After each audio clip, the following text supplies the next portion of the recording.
Good morning, students.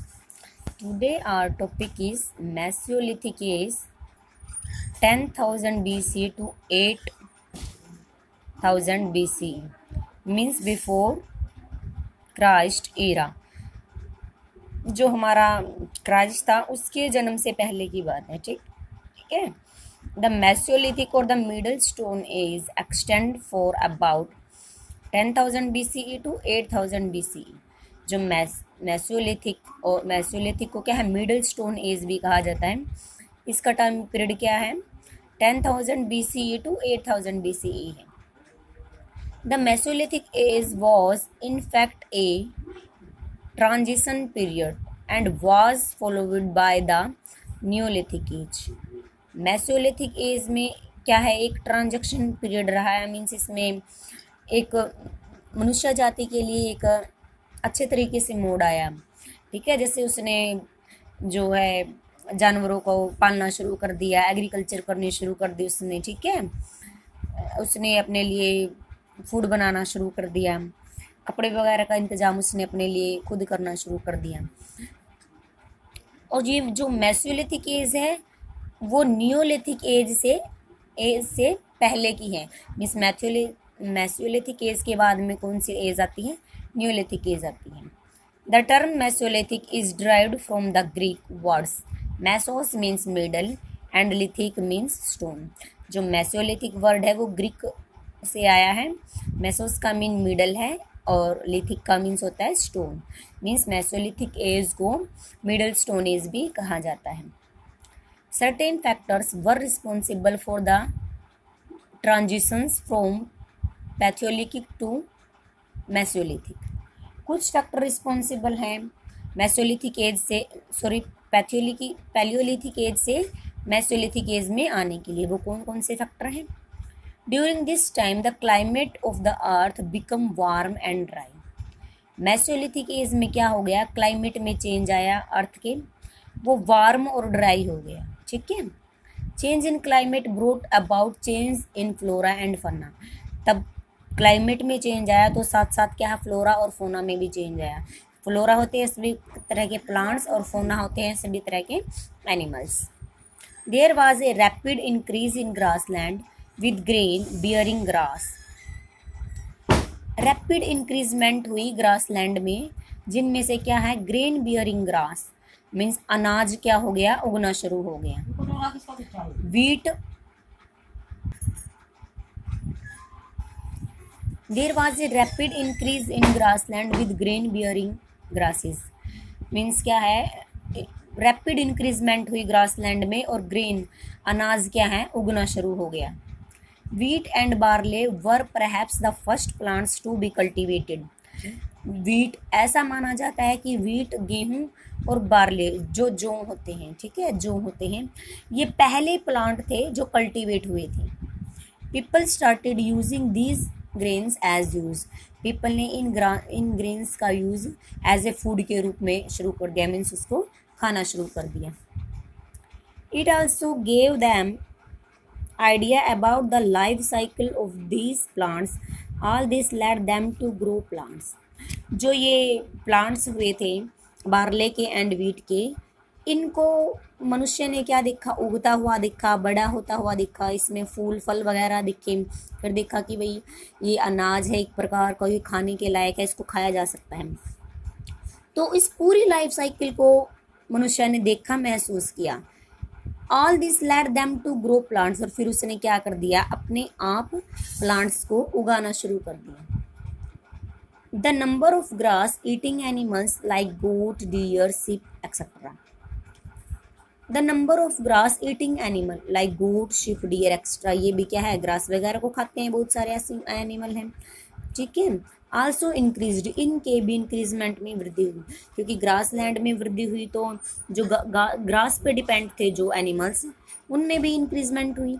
People realize that these animals can be tamed and used as food rather than risking their lives while hunting wild animal. अब मनुष्य ने, लोगों ने यह महसूस करना शुरू कर दिया कि जो ये एनिमल्स हैं जो ग्रास को खाते हैं, गोट, डियर, शिप, इनको ये उनको हंट करना, ठीक है, उनका शिकार करना वाइल्ड एनिमल का, वो रिस्की है बहुत ज़्यादा। इससे अच्छा तो क्या है कि वो पशुओं को पालना शुरू कर दें, गोट को, डियर को, शिप को। मीन्स जो वो वाइल्ड एनिमल्स की जो हंटिंग कर रहे थे, शिकार कर रहे थे, यह उनके जीवन के लिए बहुत ज़्यादा रिस्की था। इससे अच्छा क्या है, वो अपने फूड के लिए क्या करे, टेम्प्ट करे, पालतू करे, मतलब पशुओं को पाले, ठीक है, गोट को, डियर को, शिप को, ताकि उनको भोजन मिल सके। पहले वो हंटिंग करके उनका मांस वगैरह खाते थे, अब उनको पता चल गया कि हाँ भाई इनको पाल करके भी हम अपना जीवन की स्टाइल को जी सकते हैं। These developments were very gradual and did not take place uniformly. The pace of development differ from place to place. जो ये डेवलपमेंट हुआ है were very gradually, बहुत धीमे धीमे हुआ है, and did not take place uniformly, और हर जगह पे नहीं हुआ है। मान लो आप इंडिया में हुआ है, अमेरिका वगैरह में नहीं हुआ, या लंदन वगैरह में हुआ है, या इंडिया की साइड नहीं हुआ, ठीक है, या साउथ अफ्रीका में हो गया है। तो ये डेवलपमेंट्स धीमे धीमे हुआ है और डोंट टेक प्लेस यूनिफॉर्मली, हर जगह एक साथ नहीं हुआ। The pace of development different from place to place, और जो डेवलपमेंट की पेस है, जो डेवलपमेंट की गति है, वो अलग अलग स्थान पे अलग अलग हुई है, ठीक है। आप ये लगा के चलो, कहीं पे पहले तो जो फायर की डिस्कवरी हुई, दूसरी जगह पे फायर की डिस्कवरी का बाद में पता चला है, ठीक है। Main characteristics of Mesolithic age. Early humans continued to be hunted gathered in the beginning of this period. Mesolithic age के बिल्कुल स्टार्टिंग में, जैसे जो पैलियोलिथिक एज थी, उसमें क्या थे, पीपल हंटर गैदर्ड थे, ठीक है, वो पशुओं का शिकार करके उनको मार के उनको खाते थे। The crude huge stones tools were replaced by microliths, the smaller and sharper and lighter stone tools. पहले क्या करते थे, वो बड़े बड़े स्टोन्स वगैरह थे उनके, ठीक है, जो हथियार उनके बहुत ज़्यादा बड़े थे, क्रूड थे, मीन्स हड्डियों वगैरह के बनाए हुए थे उनके हथियार। बट जो ह्यूज स्टोन टूल्स है, उनको उनकी रिप्लेसमेंट होगी किनके स्थान पर, बड़े हथियारों के स्थान पर उन्होंने माइक्रोलिथ्स का प्रयोग करना शुरू कर दिया। मीन्स जो हथियार बड़े स्टोन से बनाए जाते थे, बड़े स्टोन का यूज़ करके, जैसे उन्होंने एग्जाम्पल दे रखा है, इतने बड़े स्टोन्स थे उनके हथियार के रूम में, अब क्या है, माइक्रोलिथ्स आ गए हैं, ऐसे छोटे छोटे स्टोन्स को उसने यूज करना शुरू कर दिया। The microlith could even be fitted on a spear और यूज्ड ऑन एन एरो। जो ये छोटे स्टोन थे, उनको मानव ने क्या करना यूज़ कर दिया, जो एरो वगैरह है उनमें फिट कर दिया। जैसे एरो होता है ना, मान लो ये एरो है और इसके आगे इसमें फिट कर दिया, तो ये ज़्यादा नुकीला और शार्प हो गया, ठीक है। Use of bones and Ivory for making tools. Wooden handles were made for tools and weapons. उन्होंने क्या है, बोन वगैरह को, पशुओं की बोन से टूल्स बनाने शुरू कर दिए। आइवरी से, जैसे हाथी के दांत हैं, उनसे टूल बनाना शुरू कर दिया। और उसमें किस चीज़ का हैंडल लगाया गया, वुडन हैंडल लगाया गया, लकड़ी का हैंडल लगाया गया। जैसे आज अभी आपने देखा होगा, जैसे कुल्हाड़ी होती है, ठीक है, कुल्हाड़ी में किसका हैंडल लगा होता है, पीछे तो लकड़ी का हैंडल लगा होता है, बट आगे आज के टाइम में आयरन का है। उस टाइम में बोन्स वगैरह के, आइवर के और ये स्टोन्स वगैरह के लगे होते थे। These tools made it easy for human to kill animal and to move from one place to another. In tools से क्या हो गया, इजी हो गया जंगली जानवरों को मारना, और वो एक स्थान से दूसरे स्थान पे भी जा सकते थे। डोमेस्टिक एनिमल्स, जो मेसोलिथिक एज है, उसमें क्या करना शुरू कर दिया, मानव ने पशुओं को पालना शुरू कर दिया। ए बिगनिंग ऑफ एग्रीकल्चर, एग्रीकल्चर की शुरुआत कर दी उन्होंने, कृषि को करने लगे वो। Beginning of the art of making clay pots, और उन्होंने क्या करना शुरू कर दिया, मीन्स स्वयं के लिए बर्तन भी बनाए, मिट्टी के पोट्स वगैरह भी बनाए, मिट्टी के बर्तन भी बनाए, ठीक है। Where were Mesolithic sites found. अब जो ये कैसे पता चला कि हाँ भाई मेसोलिथिक टाइम पीरियड में ऐसा हुआ है, तो कुछ मेसोलिथिक साइट्स मिले हैं जहाँ पे पता चला है कि हाँ मेसोलिथिक टाइम्स में उन्होंने एग्रीकल्चर करना शुरू कर दिया, डोमेस्टिक एनिमल शुरू कर दिए, हथियार क्या है मेसोलिथ्स के रूप में यूज़ करना शुरू कर दिया, वेदर में चेंज हुआ, फ्लोरा और फौना में चेंज हुआ। तो कैसे पता चला, हमें मेसोलिथिक साइट्स से पता चला। और मेसोलिथिक साइट्स कहाँ कहाँ पे हैं, Mesolithic sites have been founded at the following place.